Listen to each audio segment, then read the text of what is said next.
Well, Razorback fans, I'm going to do something a little bit different today. I'm going to talk about spring football. Stay with me on it. I promise you it'll be interesting. So let's get into it on today's Locked On Razorbacks podcast.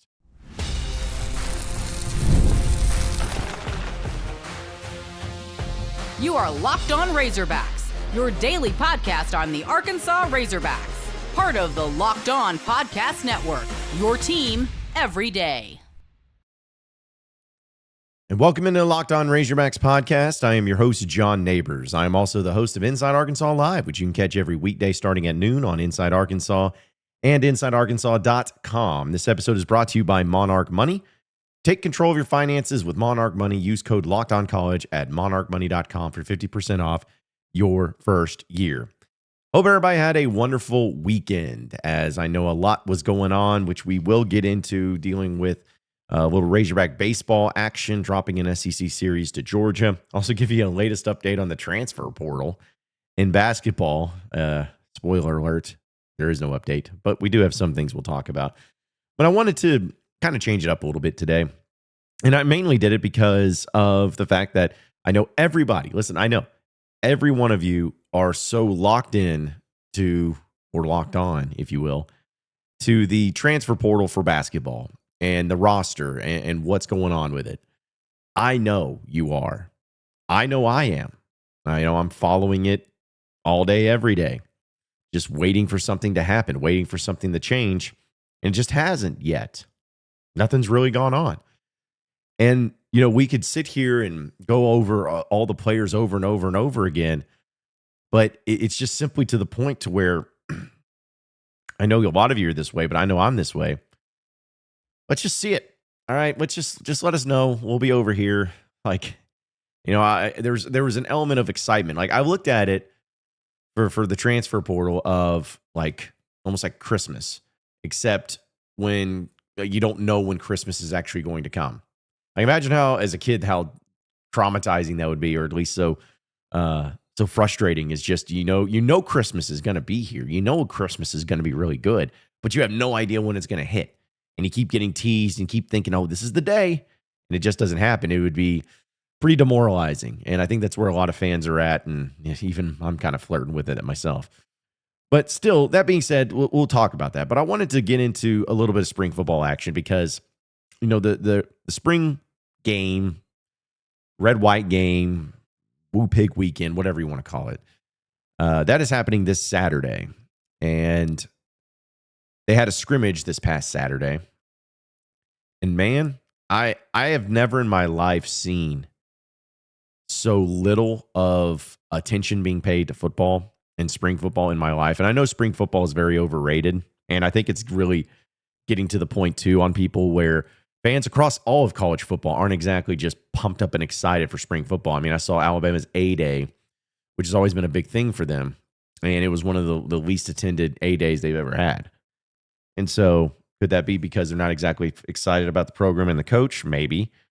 But I think that there's also some element of just, you know, spring football being that way to people and people viewing spring football in that limelight and in that setting.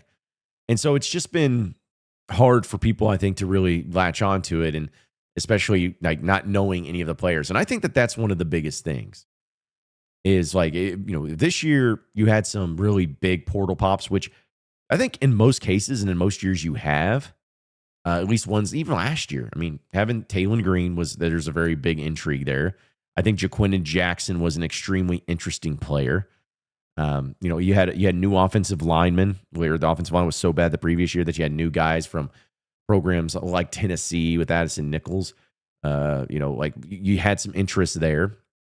Luke Has, you know, was the tight end returning. So it's like you had these names and these familiarities that you had, but then this year, it's just not that at all. And I was talking to some Razorback fans about it, and I think that that's where they are at, where it's not that they're like so anti-football, anti-Pittman that they don't care. They do care, and they will care once fall comes around. But when it comes into the spring ball element of it, you just don't know any of these players. You don't know the players. You don't, and even if you did know the players, where they came from, you know, you never saw them before. You know, you didn't see them playing on TV for another school.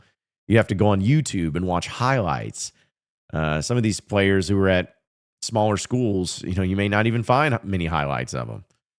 But you just got to go off of what the coaches say or what us in the media landscape say about them, and you have to trust us because we're never wrong.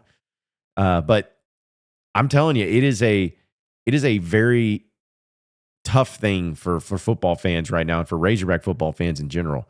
But what I know about it is that it's a thing to where when you are in the situation that Pittman's in and Petrino and Travis Williams and everybody, we talked about it last week, how there's just so much new faces and so much turnover, how it could be problematic and probably will be problematic. It will be a challenge for a lot of people. But I'm also looking at it in the lens and the landscape of, the approach that you have to have and the importance of spring football. Because spring football isn't there for just us and the fans. And it's just not there for, well, we think you would like this, so we're going to do this. I mean, spring football has always been a thing. Spring football is important. And I would even make the argument that spring football is even more important now than it's ever been before because of the players that you have for early enrollees or with the transfer portal or whatever. You need to get as many players as you can out of into practices and into reps. And even if it's spring ball, which makes 6 months away until the actual season get going, it's going to be that element of it too. But the thing I know is that it's so important to the team. It's important to the program. It's important to the structure. It's important to the buildup. It's important for all of those elements and all of those reasons.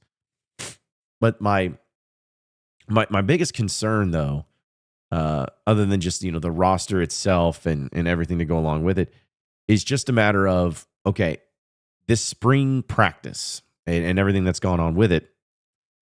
It's a crazy thing, and I think that there's, with the transfer portal and everything that'll still be open in spring, there's going to be some curiosities if there'll be any players not just added to the Razorback roster, but taken away.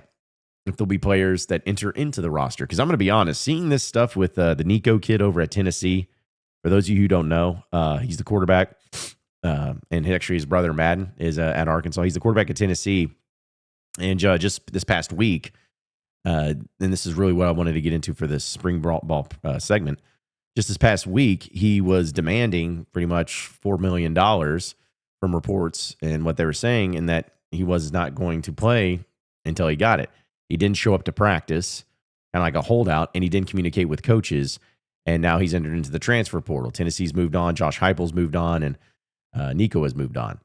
Now, I've talked about this a lot when it comes to how I feel about NIL and transfer portal. And by and large, the way it is now, I'm accepting of it. Like, I'm fine with it. I feel like there is still some things that needs to be changed on it and needs to be addressed in it. But this is the first major story of a profile player where I am completely and totally pissed off and annoyed by it, because this is exactly what you want to avoid. But this is also the awful side of it. And anybody that's out there that is defending Nico and defending his decision. And I'm not saying it's just Nico, because odds are there's always people involved. There's representations involved. There's maybe family members involved, whoever it is. Anybody who's defending this and saying that Nico is in the right in this has completely lost their minds. They don't like college football. They don't like team. They don't like anybody that says that. They don't like those things. Because I'm sorry, at the end of the game, at the end of the day, you're still a football player. You're still a football player.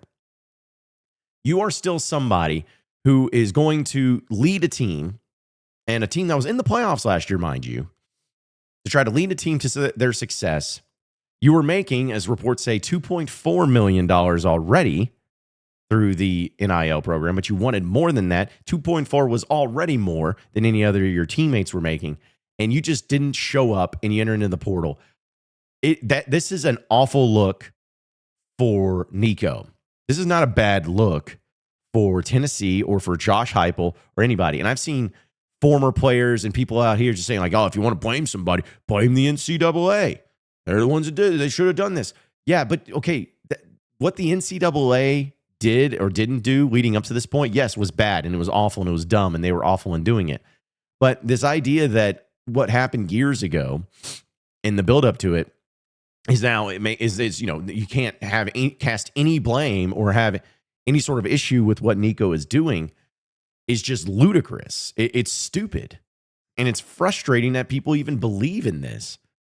Like, I'm sorry, Tennessee is completely in the right, and I would have moved on from them even quicker than they did. It's a sad state, and something that I never wanted to see, and I had a fear of that it would happen in college football. But this was the first major one that ended up happening this way. But hopefully this kind of swings the pendulum a little bit the other way. And hopefully in the case, like, relating into Arkansas, I don't think you're going to have any of those players in that situation. But if you ever do have a player in a situation like here at Arkansas that holds out of practice because they want more NIL, tell them to kick rocks. And I mean, there may be players that are worth that NIL, but maybe you do give it to them. If it's somebody that's truly worth the more money, then yeah, you give it to them. But if there's somebody that's just out there asking for outrageous numbers, outrageous prices, and handling it in the poorest way possible, tell them to kick rocks and move on. So that's honestly what I'm going to be looking at and what I'm going to be interested in the most in spring ball. We can sit here and talk about development. We can sit here and talk about, who looks good, who doesn't. Doesn't matter. Everybody looks good in spring. Everybody looks bad in spring. We don't know who the players are. We don't know who players are going to be starting. We have an idea of it. But at the end of the day, it's going to be about who is on this roster next year, who is on this roster in the fall, who enters into the portal from this team this spring, and who they get from the portal this spring. Because odds are it's going to be a little bit of both. So we'll see what Sam Pittman does. We'll see how all that transpires. But I just really hope that Arkansas doesn't ever get in a situation like what Tennessee is in. And I don't think any other college athletic program should be in that situation either. Just sad, and it sucks. But we'll talk a little bit about the transfer portal, speaking of which, the Razorback basketball side of things. So stay with us here on the Locked On Razorbacks podcast.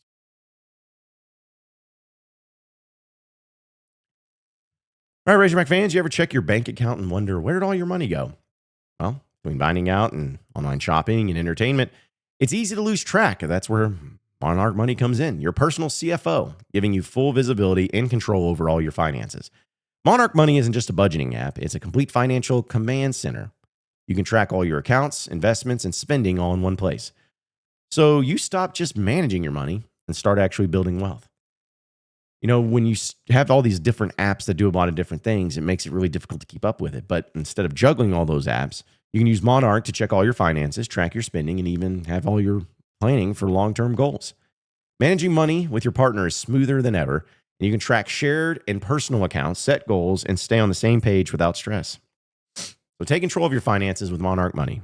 Use code LOCKEDONCollege at monarchmoney.com for 50% off your first year. That's monarchmoney.com, code LOCKEDONCollege for half off of your very first year.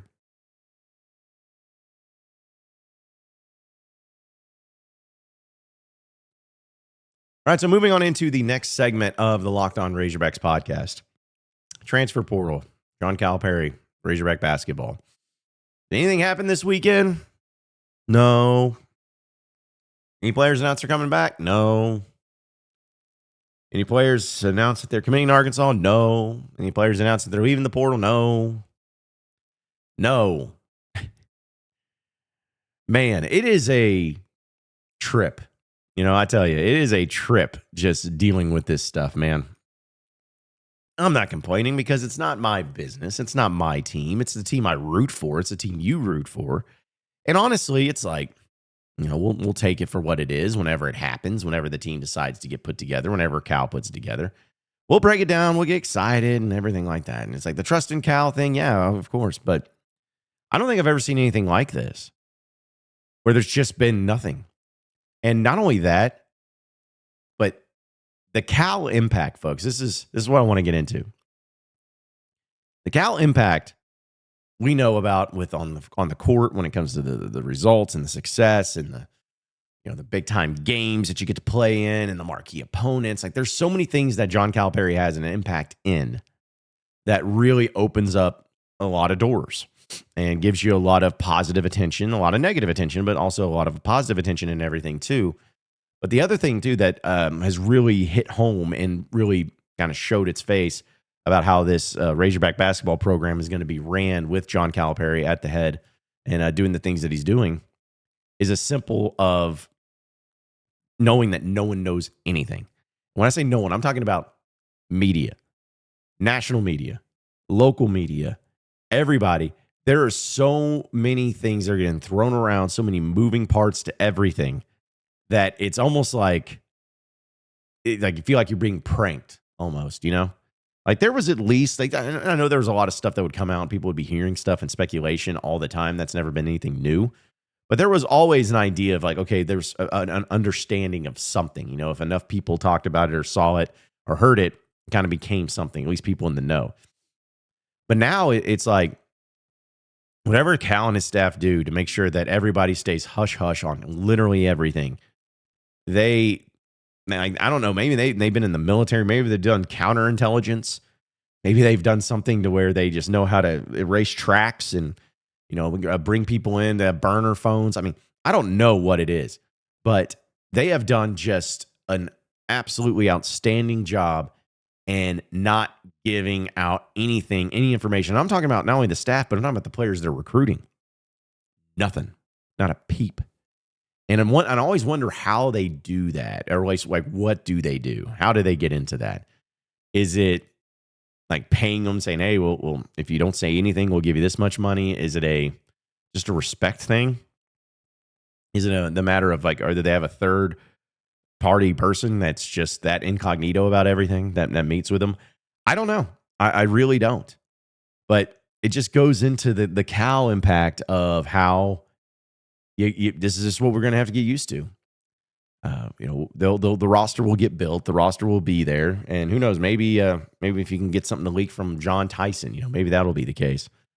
But it is just on lock completely, and you know, there's been players that they've talked to, that they've mentioned to, or whatever, but it's still very hush hush. It's just a matter of, oh well, On 3 puts out this report that they hear that this player has been contacted by Cal or by Arkansas. And it's like, okay, so like what kind of contact? Are we talking about just like a text message, be like, hey, what's up? Or is it like an official visit? Or it's just very, very close to the chest.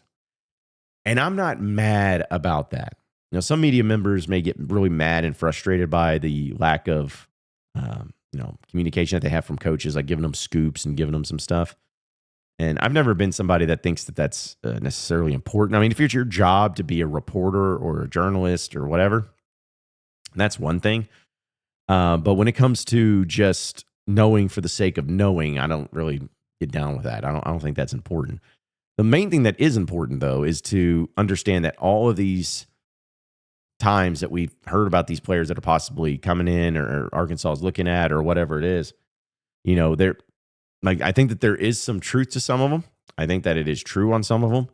But I also think that we're just going to have to get used to this year in and year out of sit back and let it happen. Sit back and it'll come in time. You know, we talked about it again, like it's like Christmas, where you know Christmas is going to come and it's going to be awesome, but you just have no idea when the day is actually going to be. Keep being hopeful that it's this day, but it's not. It stresses people out. So my advice to Razorback fans out there who are stressing about this, because I'm one of them that have stressed a little bit about it. And what has helped me is just to kind of like do some psychology work on yourself and just wait. Like, it's going to happen. Focus in on Razorback baseball, which we'll talk about in a second. Focus in on maybe some spring practice. Hey, the Masters happened. That was really great over the weekend. Focus in on that. Focus in on, you know, maybe some good shows, some TVs. You know, this thing called Your Family. Some, you know, maybe you can cook some new foods.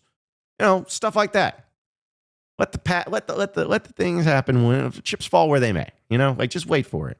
That's where I'm at. That's where I'm at. And I'm not going to get excited about a certain player that I hear, but I will say this. I'll give you this little nugget, folks, because I'm always right. Let me tell you, I've never been wrong. 100%, batting 1,000. Here's my prediction. My bold, lock it in prediction. The Arkansas Razorbacks will get Nate Ament. That's my bold prediction.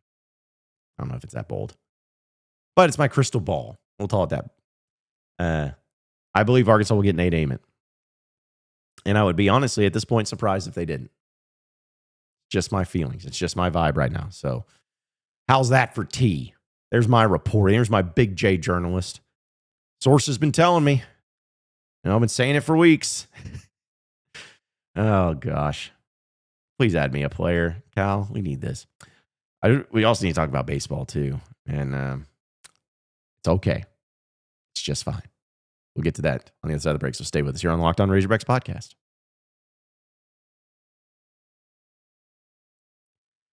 All right, Razorback fans, get the supplies you need from the site made for the skilled trade, Supply House. Whether you're into plumbing, HVAC, electrical work, Supply House is the reliable way to order all of your products online. Their easy-to-use website is packed with helpful resources and the latest product info that can help you get the job done right.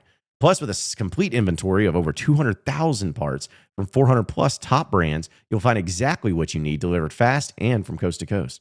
Need help with an order? Supply House offers expert support and industry-leading service, so you'll always be able to talk to a real person. And for trade pros looking for an extra edge, their Fee Trade Master program offers exclusive perks like a dedicated phone line, free shipping, and discounts on every order. Thousands of skilled professionals are already taking advantage, and now it's your turn. Join the Trade Master program today at supplyhouse.com/TM and start ordering plumbing, HVAC, and electrical supplies with just a few clicks. Plus, use promo code SH5 for 5% off your first order. That's supplyhouse.com.